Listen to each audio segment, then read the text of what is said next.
Station 51, engine 27, engine 32, truck 105. You're listening to The Fire Break with Steve Wolf. Welcome back to The Fire Break. I'm Steve Wolf. The Fire Break is sponsored by Team Wildfire, developing new technologies for fighting wildfires using some jet engines, some AI, and some other cool stuff. Check us out at teamwildfire.com. Today I'm going to do something that I would very rarely do, but there's a good reason for it. And what that is I'm going to connect with Pittsburgh. And I know that's something that most people would avoid. But the fact that Adam Ingram is there makes it all worthwhile. So whatever bad things you thought about Pittsburgh, Adam is here to offset that. Adam has been an emergency manager. He's one of the top emergency management voices on LinkedIn. He's followed by about 25,000 people. So someone thinks he's got something good to say, and I'm one of them. And he's got a really cool moniker underneath his name. It says ICS, which is Incident Command System, is a box of tools, not a set of rules. And that's a fascinating perspective. Adam, welcome to the show. How are you today? Great, Steve. Thanks so much for having me, and happy to be here. Well, let's jump in. I'm glad you're here too. Let's jump right into your ICS, box of tools, not a set of rules moniker. ICS is, explain. Yeah, ICS is the, I'll say, bread and butter of incident management. Part of the National Incident Management System for all the geeks out there, from when it started way back when with the fire scope days. 9/11 was kind of this culminating event for a lot of reasons. And out of that, we got a bunch of stuff. One of those things that came out of it was I'll say, practical and unified way to help respond to and manage events and incidents. And when you think about what, events, incidents, and these chaotic scenes can be, whether it's a train derailment or a 4th of July parade or even a wildfire conflagration, you are really looking at how do you go about effectively managing it, right? Coordinating the efforts from communications to personnel. And ICS is just a way to do that. It's a more efficient and safe way to go about doing that. So when I use ICS as a box of tools, not a set of rules, I actually took that from a dear friend of mine, Vince Moffitt, out of New Mexico. He was a fire guy for a long, long time, paramedic for a long time, and now he's retired on his second career doing amazing things in the healthcare space. But when I was a young emergency manager, I heard him say that, and I've essentially taken it and lived it when I teach my classes as well. So what are some of the key takeaways in that? Because I know a lot of people see ICS as a series of checklists, many of which are completed post-incident, right? Like, let's make sure we did all the paperwork to make it look like we followed all the rules, rather than it being a living, active system. Yeah. How do you address that? Yeah, I mean, ICS overall has a lot of stuff, right? It has a lot of checklists and processes and forms and after-action reviews and things. But when you think about what you need, there are no ICS police. There's no FEMA police that are policing and enforcing the incident command. So if you fail to enact, 5 sections within the command and general staff, well, they're going to come after you. That's not the way it is. You activate, you use what you need. And when you think about being a box of tools, right, you're not going to use a screwdriver on a nail and you need a hammer in its place. I can make a joke about cops and firefighters, but realistically, it does go to, you want to make sure you're using the tools you need for the appropriate reasons, right? And sometimes you need a lot, like large wildland fires. You know that, Steve. And other times you need very few. You just need whatever it is to take the edge off in terms of getting that response going. So the box of tools, it's a toolbox. Sometimes you need to throw the kitchen sink and use every single thing you have.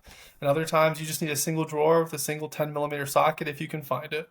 So really understanding and applying the concepts. So right, ICS as a concept and forms and processes, if you have the ability to understand what it is and really take that in, once you gain those concepts and start going through it, ICS class 300, 400 really kind of help, start that learning for folks. But when you take it and then you can apply it, you understand that you only need certain tools here or certain Lego bricks here to do these tasks. That's really when that moniker becomes something you live for, box of tools, not a set of rules.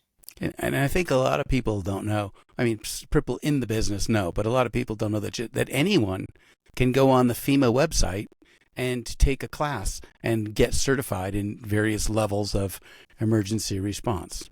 Yeah, so Dr. Jeffrey Stern, who's the current FEMA Emergency Management Institute superintendent, it's quite the title. He's essentially in charge of the FEMA Academy, or education, if you will. And FEMA Independent Study has hundreds of opportunities for free classes that anybody can sign up for, and they are absolutely all-encompassing. There's something for everybody.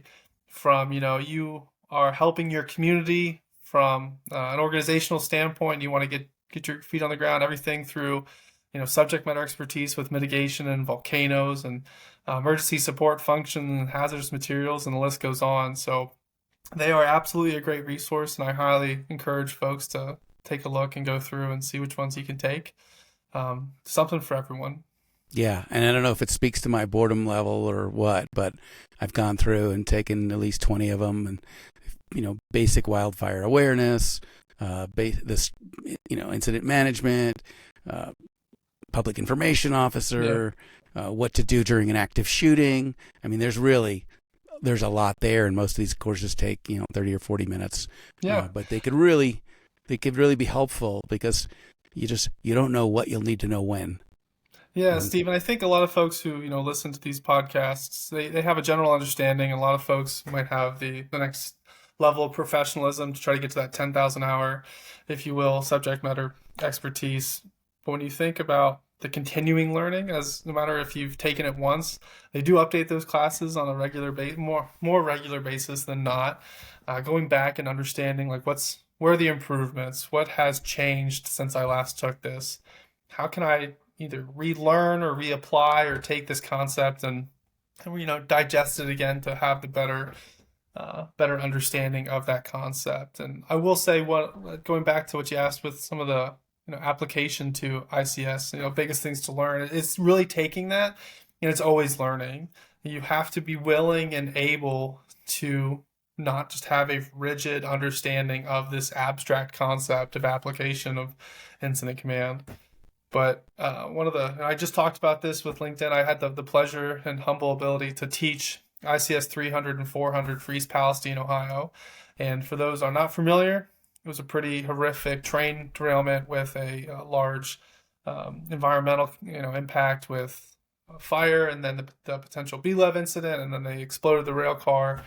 And then it's been all over the news. So when you think about that once-in-a-lifetime career response that those folks had, and understanding as an instructor, I'm really there to facilitate the material and help apply some of the concepts. But for me, I was learning so much about what those large-scale incidents with everything state, local, and federal, and for that matter, even international partners, I'm sure, were engaged to a degree. I learned a lot just as much as I think the folks in the course did as well. So understanding as you continue to learn, I don't just teach the same material over and over again, that you do take it and form it to whatever their needs are, but you also understand I'm going to take stuff back and continue it on as I instruct. And that's really been one of the biggest things. Even in my career, I was I'll say ICS purist. You take the information you have, and that's the tools you have. You don't know how to break or remake the tools. You're not a Tinker Tailor where I can't make my own. But as I've developed in my career, I've absolutely become that kind of emergency manager. And that's part of, I think, the fun of ICS, if you want to call it that, if you could ever call ICS fun, is looking at how to take it and make it this hybrid model for whatever you need. And there actually is a term, in case you're curious, the incident support model, ISM, came out a number of years ago to understand ICS is not just a cut and dry, copy and paste form of incident management. Very, very interesting. So response is generally, from a risk standpoint, taken into, two big buckets, right? Lower risk and higher risk. And we do low risk when we can, right? And we do higher risk when there's more values at risk, especially people, right? We would say if you had a train derailment in the middle of nowhere, let's not risk any people going to respond to that because there's nobody threatened. right? And it'll blow over or do whatever it does, right? If it's gaseous, right? Whereas when you have people threatened, then you as responders have to take more risks because you're going out to save lives. So what do you think would be good recommendations for communities to be less at risk themselves so that responders don't have to take as many risks going in after them? Yeah. Particularly with fire. Yeah. One of the most important things to just always remember when they talk about community responses, preparedness, mitigation, doesn't really matter. Disasters start and end locally. So whatever the basic community building block is, like that's the most important thing to focus on for them. You think about where I live in Pittsburgh. I'm looking towards the county to take care of me, when in reality, I have to take care of my family first. The county will not step in and provide food, water, and shelter for up to 3 days if we experience some sort of problem. I need to understand that, the most basic level, I have to take care of my family. And then from the community perspective, the township I live in, the township is responsible for a certain degree of preparedness to take care of its residents if, a catastrophic or some sort of incident happens where it impacts a wide swath of people or wide breadth of people all at once, where food, water, and shelter kind of needs supplemented in. And then you get to the county, or the city, then the county, and then ultimately the state, and then the Fed, or the region and the federal. And people forget about those really, I'll say, lower basic ones, because they expect FEMA to come riding in on a witch broom to take care of them. And I say that because once upon a time, Brock Long, and my screen just went blank. Well, I still see you. Yeah. Well, I will keep talking then. That's weird. Brock Long, who was a former FEMA administrator, once abdicated FEMA being a response agency. FEMA has response capabilities, right, for certain things like the urban search and rescue task forces. But even though those are not minutes to respond, those are hours and days.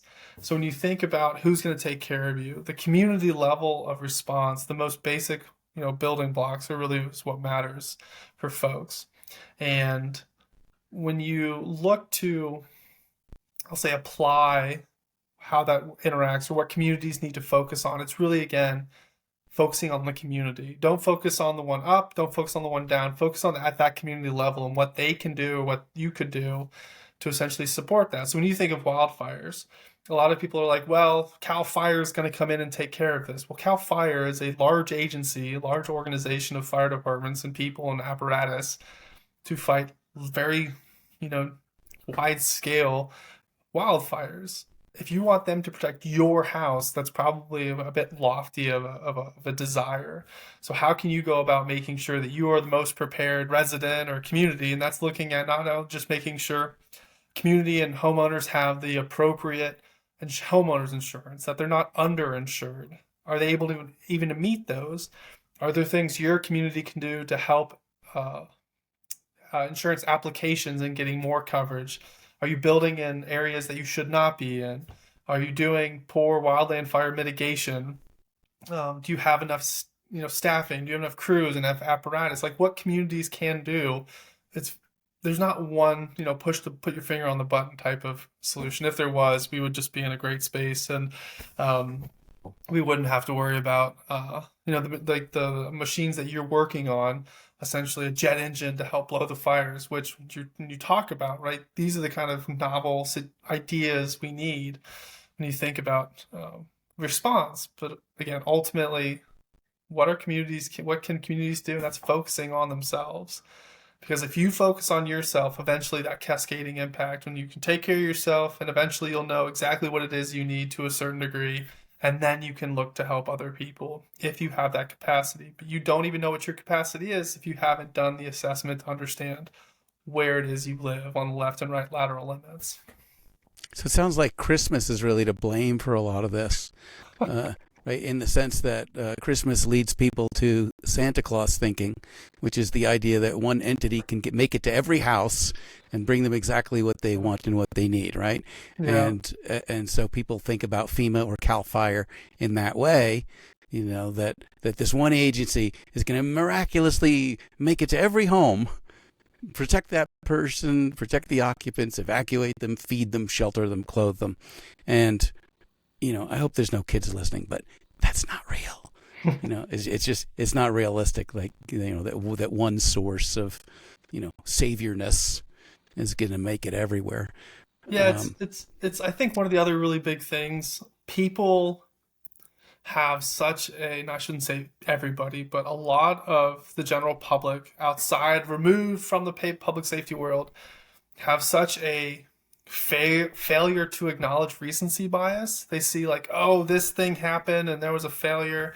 You should have done this action, and then they forget about it. And then they're expecting the next time something bad happens that, by gosh darn it, like they should have been able to respond to the exact same facet that I told them to. Well, first off, emergencies don't really work like that because they're not copy and paste the same. The second is there's so many things involved that the capabilities or the needs and the gaps are all generally different. So how can you expect the response to be exactly the same? Now, processes on some sides might be similar and they might be the same, and the plans can be, applied. But even then, I can't remember who said it, right? Plans are only good until first contact. Plans help you get things going in the right direction, but they will not be your saving grace. So the Santa Claus level of thinking goes right along with the recency bias people have. And then, they just think that they can be armchair warriors and describe how they would have responded to whatever incident it was. The Maui wildfires was another big one. People are like, how dare they fail to do this? And whether or not you agree with the line of thinking that happened, it costs millions of dollars, if not billions, in damages, as well as cultural and societal impacts to that community. Whether things that the community could have done to, just as homeowners, very well could, maybe. But it goes to, well, the sirens weren't used. They should have been used, either right nor wrong. There are things you can do to help prepare. I just read about, actually, this is a good segue. I just read an article a few minutes before this that the state of Washington conducted the largest volcano exercise potentially in the world. 46,000 participants plus. They evacuated school systems to show that, you can evacuate from a volcano incident. And that's just an incredible testament to the state and the local and federal partners who were engaged in that, and even the community partners and parents for letting that happen. And then you see something like Maui, right, where things could have been prevented. So how do you go about building the community resilience and things like that all tie right into your sentiment there, Steve? So this is you're speaking to that issue of, plans mean nothing, but planning means everything. All right, that your ability to formulate plans on the go rather than relying on a pre-plan that may or may not apply.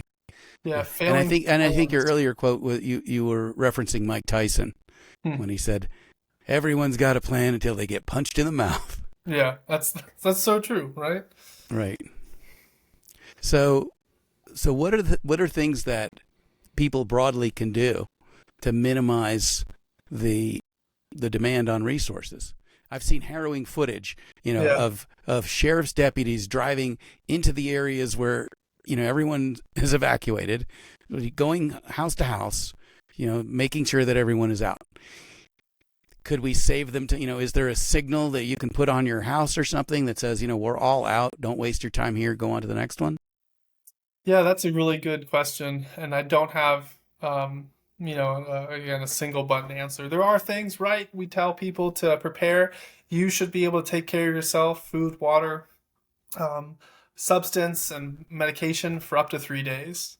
You should be able to know how to evacuate. So for my family, right, it's me, my wife, my 3-year-old, and we have 2 cats. So we have carriers for the cats if we have to evacuate. We have all the medications we need. We have a little gallon-sized baggie that we go through every 60 days to make sure it's just recycled, as well as we have a kit in our garage that has water sanitation tablets and water.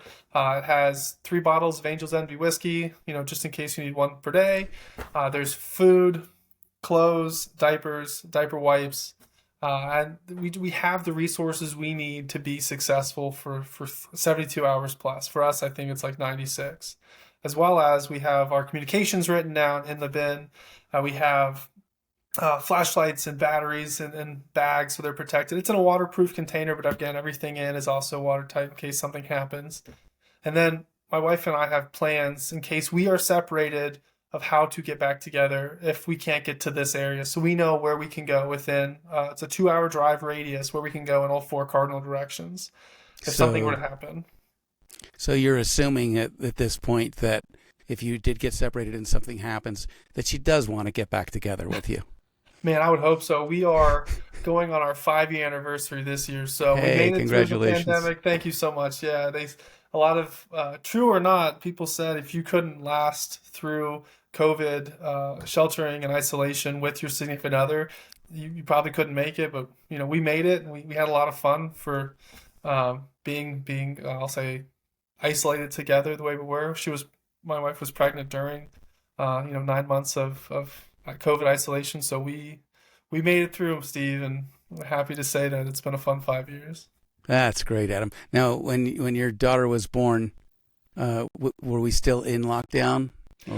So my son was born. Yeah, he was born. Your son, I'm sorry. That's all right. He was born October 2021. So we were kind of on one of the many ups and downs. At that point in time, we were still into a I'll say variable. So the hospital that he was born in allowed 1 visitor, and we weren't allowed to leave. Masks were still everywhere.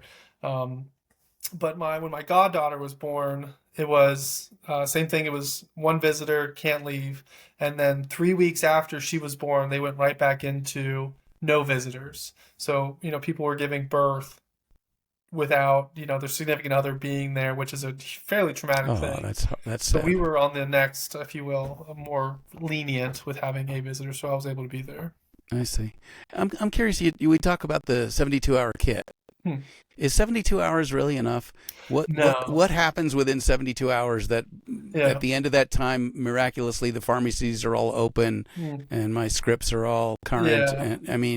Yeah. So Steve, that's a really fantastic question, and it's really not. But when we think about how long it takes to get, I'll say, supplemented resources into a community, roughly takes about 72 hours. You're not going to guarantee you're going to get a pharmacy on wheels. And I know when I worked in Franklin County, Ohio, we had VSP, the eyeglasses insurance folks out there, and I got to work a lot with them, which was just a fun thing to do.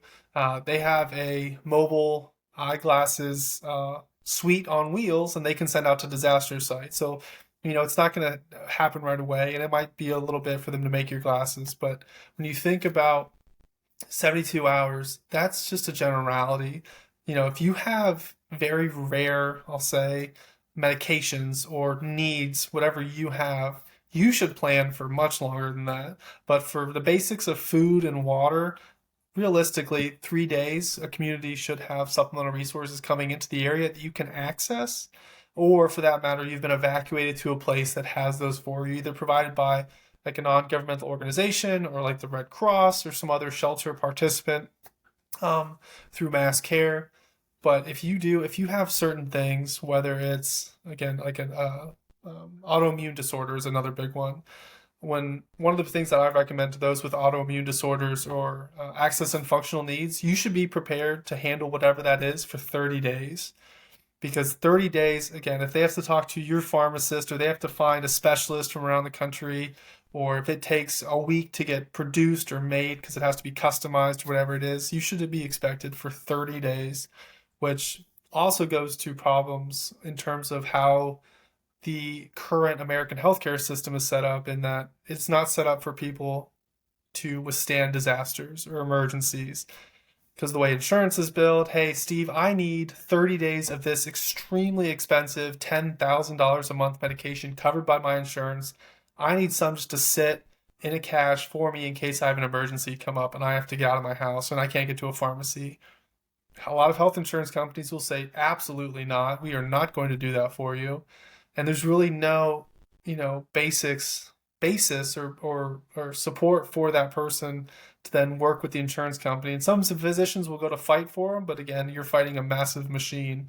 So I kind of get on this tirade. My background, healthcare administration, I thought I was going to change the healthcare industry once upon a time. So I still have a passion for this, and it all kind of ties into, community preparedness and resilience. but when you think about 72 hours, not enough.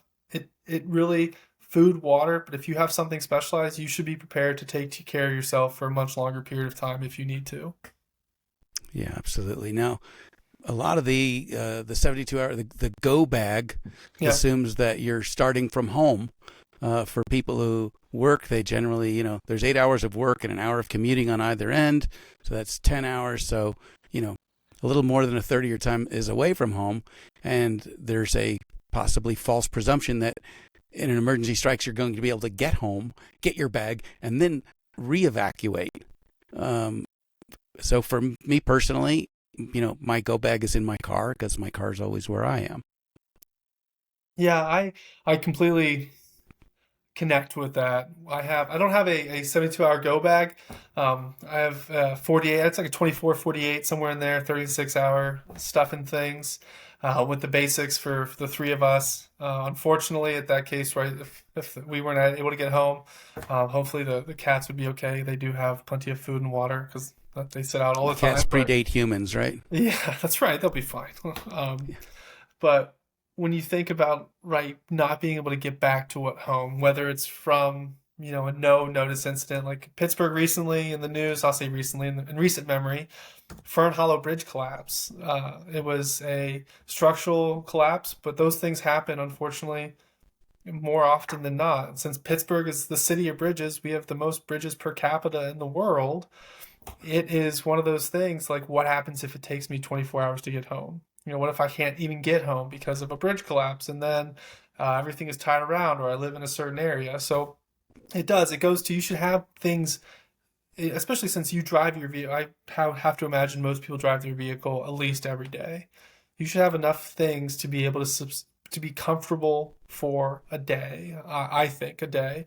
If you're stranded on the side of the road, you don't have AAA, or you're making a cross-country trip. Yeah, you can walk to certain places, but what happens if AT&T has a patch go wrong and then your cell phone's out? How are you supposed to call your spouse or significant other? By the way, AT&T just had a patch go out that failed and knocked down AT&T's telco system a couple of weeks ago. So these are things we see and we live, but a lot of people don't take that as a learning opportunity. They just take it as kind of a nuance, or what's not a nuance, inconvenient nuisance. Yeah, they just see it as something that's annoying, and they don't want to take it and improve or move past it. So I would say that 24, 36 hours in your car is something that's a great thing to have. And also to include a first aid kit that you have opened.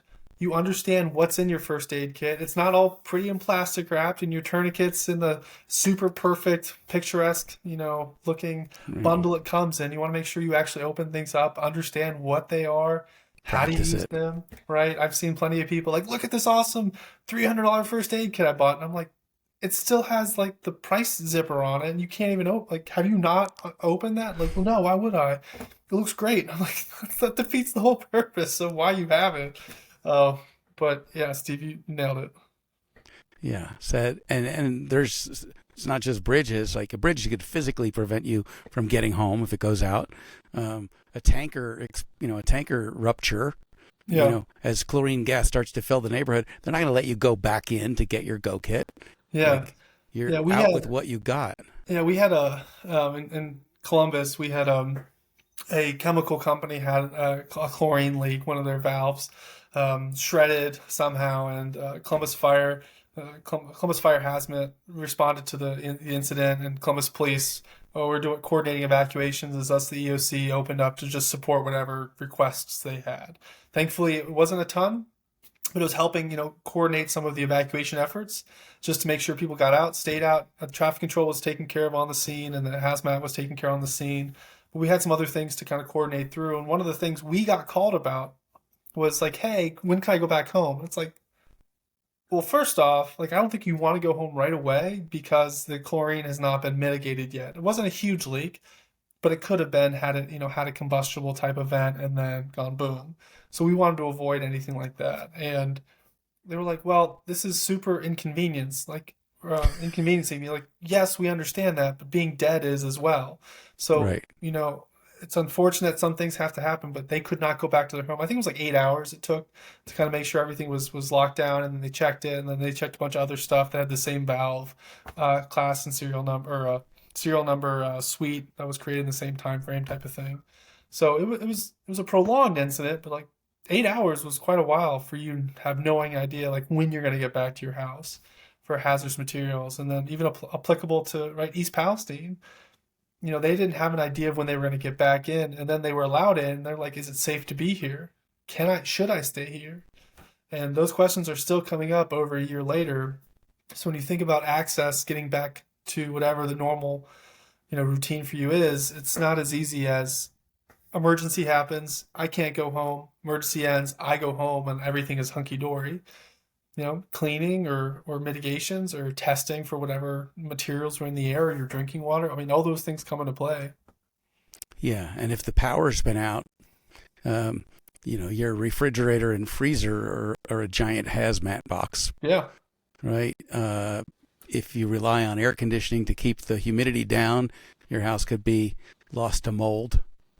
So a lot of reason to think, you might not be going back there. Yeah, and through my early days, I was responding a lot with Team Rubicon, the national international response organization. That's really how I cut my teeth in response. What a great team! You wore a gray shirt, huh? It's fantastic. Yeah, it's really really fantastic organization. Having a child, my responses have been minimized, I'll say, but I still teach ICS with and for them to stay engaged as a gray shirt. But one of the biggest things we saw responding to these places, and it's not that we'll turn people away, but we tend to go after and help those who need the help the most, right? With either like a high social vulnerability index score, so I'll say poverty in a way, with no access to transportation or insurance or the needs to help themselves following an emergency or disaster. And some of these houses, I'll never forget, we were going to this house in Houston after Hurricane Harvey, and there was a street of about 20 homes, and there were tents every now and then in the front lawn. And we went up to this when we were doing damage assessments. We went up and said, like, like, what's going on? Like, we just want to understand to make sure, like, we can help you if you need it. And they're like, well, my house is unlivable, so I'm in my tent, but I don't have insurance, and I don't know what to do.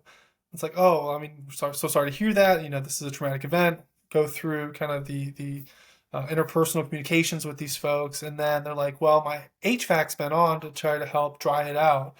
And we went in, and you just open the door, and you're like, I can't walk in there because the HVAC was nasty, because it was moldy, and they're just putting more mold into the house, and there was black mold on the ceiling and on the walls and on the floors and on the appliances and the cabinets and the microwave and the fridge. And it was a really heartbreaking thing, because part of communications, getting to people, like what to do, don't turn your HVAC on, how to mitigate things. Like, it hadn't made it to that area because they didn't have the means for transportation or radios. They didn't really have the need, like the necessary communication with, I'll say, emergency management agencies. That's no fault of the EMAs, that they have a lot going on, and unfortunately people are going to get missed, and that's a reality that we live, and it's one we try to minimize, but it's still going to happen. And so this person was living in their front lawn for over 2 weeks by the time we got there. So when we started working on the houses, we ripped everything down to the studs for them. And again, Team Rubicon is a great organization. If this is, I'll say, my pitch for them, if you want to understand and give back to your community, like, TR is a fantastic way to do it. Whether you're a military veteran or a kick-ass civilian, it doesesn't matter, right? The ability to go out and help people where they need it the most is just an incredible thing to be a part of. And we helped that person get to a place where they could feel like they could rebuild or start to rebuild, being underinsured as they were. So, when you think about everything that happens to your house, as just the basic sentence of, can you even stay there? I mean, this person couldn't. They were living in their front lawn in a tent. And if you've ever been to Texas, like, it's not that cool at night. It's still very, very balmy and very hot and very humid. Plus, it's Houston. Oh my gosh, yeah. That's bad enough. Yeah. I mean, what city planner decided that having 2 metro cities within a single one, like, was a good idea? Like, if you've never been to Houston, it's like 2 metro cities in one city. It's a wild thing that I've never experienced before. Speaking of things you'd never experienced before, of the things that you have experienced, what of them gave you that feeling like I've never seen anything like this before? Ooh, that's tough. So I think, part of it really goes to Harvey. Hurricane Harvey was a big hurricane, right? It was fairly strong with winds, but really what set it aside was the amount of water that came out, the trillions of gallons of rain that occurred, that goes into what it was. And people want to talk about Cat, 1 through potentially 6 is looked at getting added. So Category 1 through 5 with a potential for a Category 6.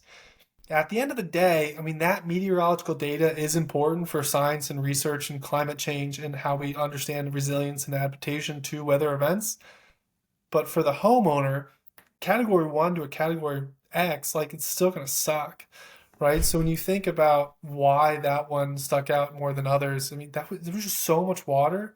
When people were like, the rain was up to here, you go into communities and you shouldn't say never, you really don't see that type of flooding before, but there was just so much water associated with Harvey that it was just unfathomable about how much water it truly was when you think about, people having to roll or National Guard units or private organizations rolling their 7-ton military vehicles out, and the water was still up to the running boards. Like, that is an immense amount of water everywhere you go.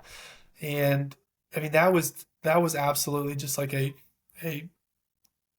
wild sight for someone who'd been through or who'd been in emergency management for a while and seen a lot of disasters and emergencies before. So what about places, can we learn from places that have more severe or that have been experiencing more severe weather incidents for longer? You think about monsoon season in India, Yeah. Bangladesh, earthquakes in Mexico. Like, they have it worse than we do, it seems, and they don't have a FEMA there. I don't know if this is because of a caste system within their areas or what, but people are much more left on their own, and there's a lot more people. What can we physically learn from those environments and like go train there so that we get a more opportunity to see what's coming here? Yeah. I think one of the more applicable things is to understand from like the civil engineering side. I'm not an engineer. I work at a power company. I'm not an electrical engineer. It's understanding when you send folks out, like from the National Institutes of Standards and Technology, the NIST, to go look at buildings that collapsed during, the earthquakes in Turkey or the earthquakes in Mexico. And they understand the structures, they look at the geology and the metrics around the KPIs, the key performance indicators for whatever those buildings and stuff and things are. And understanding, okay, this is the way it behaved, and this is either validates what we knew to be true or validated from like a smaller model, or understanding like, oh, that didn't behave the way we thought it would. And I think when you talk about applicability to, I'll say a first world country of the United States to others who don't have the same building technologies, monsoon warnings, tsunami warnings like they do like you mentioned, in India, or flooding like they see in Pakistan and Afghanistan, who have torrential catastrophic flooding on an annual basis. You look at how those impact the geology and the environment around. Like, that is one of the biggest things, because then you can take that to a degree and at least try to put sort of parameters on understanding, okay, this water level, this water table, this type of soil, this type of erosion, this type of, either development or lack of development created this cascade here. So how can we take that and manipulate the data to a degree and try to apply a new set of parameters here? Pittsburgh has a lot of landslides. I was raised in Columbus, Ohio, 3 hours door to door. You could have told me Pittsburgh has a lot of landslides, and I've been like, okay, like, I'm sure. I don't know what that means.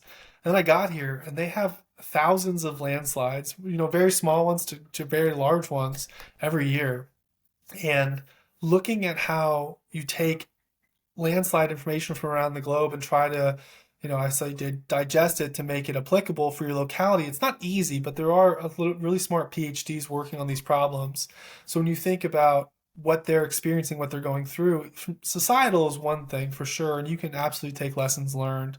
But when you look at the environmental and the geological side of things, I think the information you can send folks out and research as much as you can to try to gain that so you don't lose it, because once recovery starts, you may never have the chance to look at it the same way, which is also a difficult thing to do, right? Because then you're sending out research crews during a potentially fatal type of incident, anywhere from singles to all the way to hundreds, and that's not a great thing anyways. No one wants to talk about research while they're still looking for decedents, and that is absolutely, I think, a fine line to walk. And it is something I'm happy to see that folks like the United Nations and the U.S. Office, USAID, I always forget their acronym. They do have teams that can go out and help facilitate some of this for these other agencies, and they are doing a great job, I'll say, taking advantage to put lessons learned together after these, horrific incidents. So you put a lot of emphasis on learning, on research.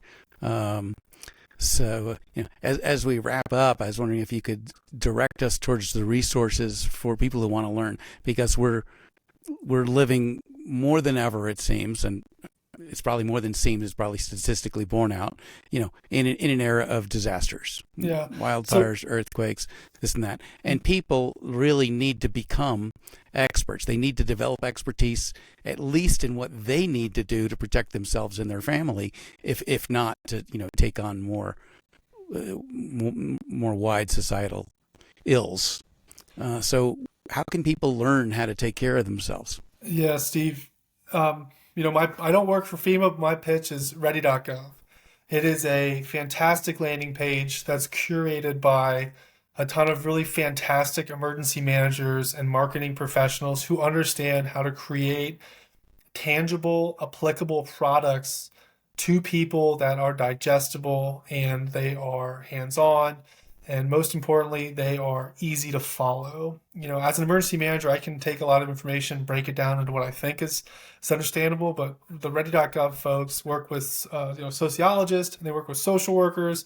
There are kids for children, and there's pet preparedness and geriatric preparedness and elder care awareness things, and looking at health insurance and healthcare and mitigation efforts, and even like what to do in the event of, Their ready.gov is really the place that folks should go to understand from the building block.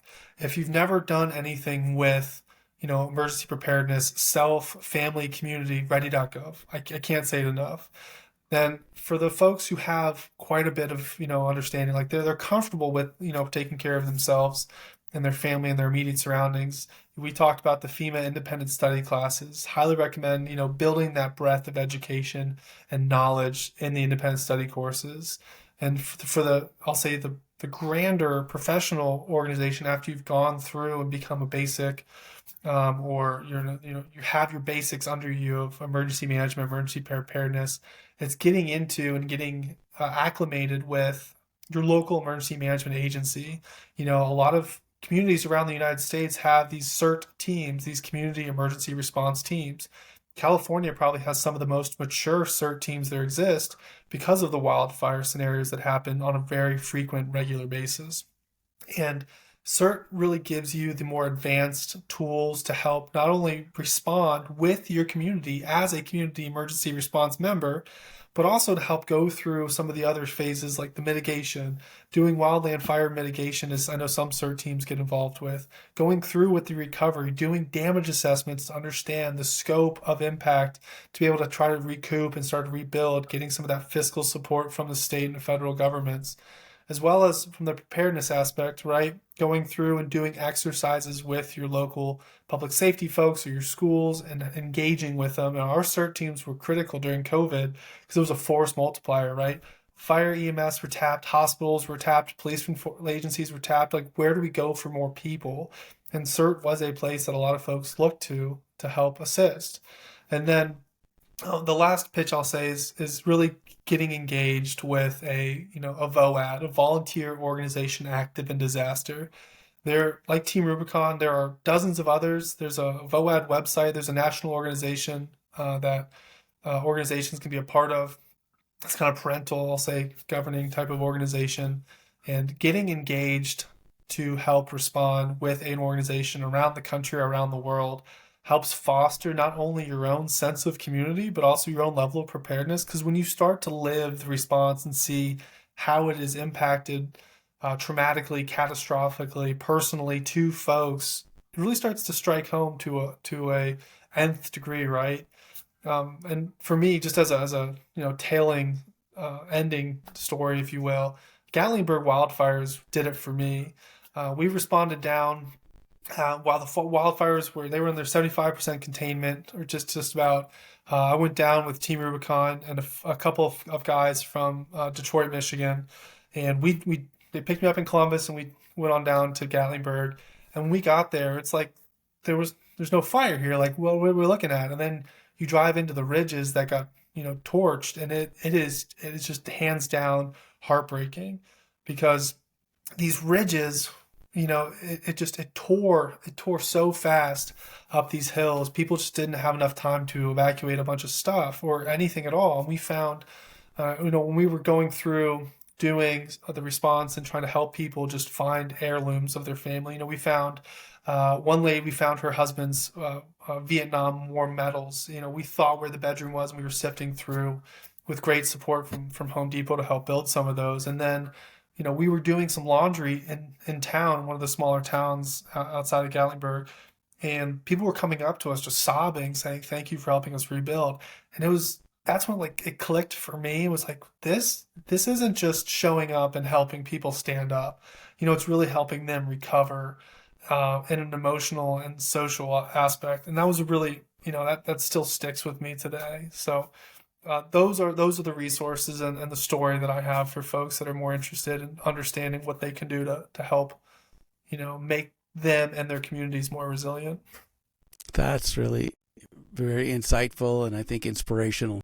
And I think, Adam, one of the things that you really bring to this space is a beautiful hybrid between, ICS and ISS. Like, this is science.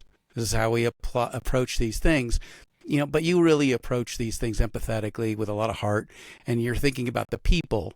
When you don't talk about structures, you talk about people's homes, and really understanding and sharing, the compassion that you have is what I think, makes your ability to teach the other side so effective. So really appreciate the work that you do there. You're really doing good work. Yeah. Thank you, Steve. And the last comment I have, I swear, is when you talk about structures and damage assessments, as young emergency managers or aspiring emergency management professionals, you're going around doing street sheets, is what they're called, right? The address and how impacted that structure is after an emergency, to see if you meet the threshold for SBA, Small Business Administration loans, or individual or public assistance, or whatever it may be. It's easy to get tunnel vision and pigeonholed and be like, I'm just doing a street sheet, driving into vehicles, seeing house after house after house. But one of the things that I implore folks to remember, especially as an emergency management profession, doing street sheets, you put house, address, type of structure, so single family dwelling, townhome, whatever it may be, and then you're marking affected, minor, major, destroyed. When you hit destroyed, like, that is someone's house. That was their place of comfort. Maybe that's where they had their first kid. They had their first miscarriage. Maybe that's where their grandma died. Like, all these things go into that street sheet. Is not just an X on a piece of a column on a piece of paper, right? It is someone's livelihood and their life are in that structure. And it's really empowering for the young aspiring emergency managers to just be reminded of, as you come up through this, you're not dealing with people that are hunky-dory all the time. We're preparing for these really awful, traumatic things.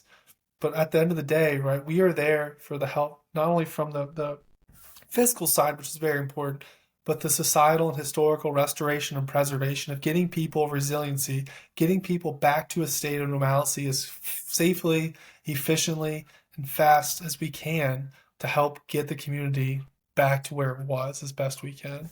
And those are really, really important things to remember, because as emergency managers, I'd say one of the things that it's often not talked about enough is we're essentially community sociologists or community social workers.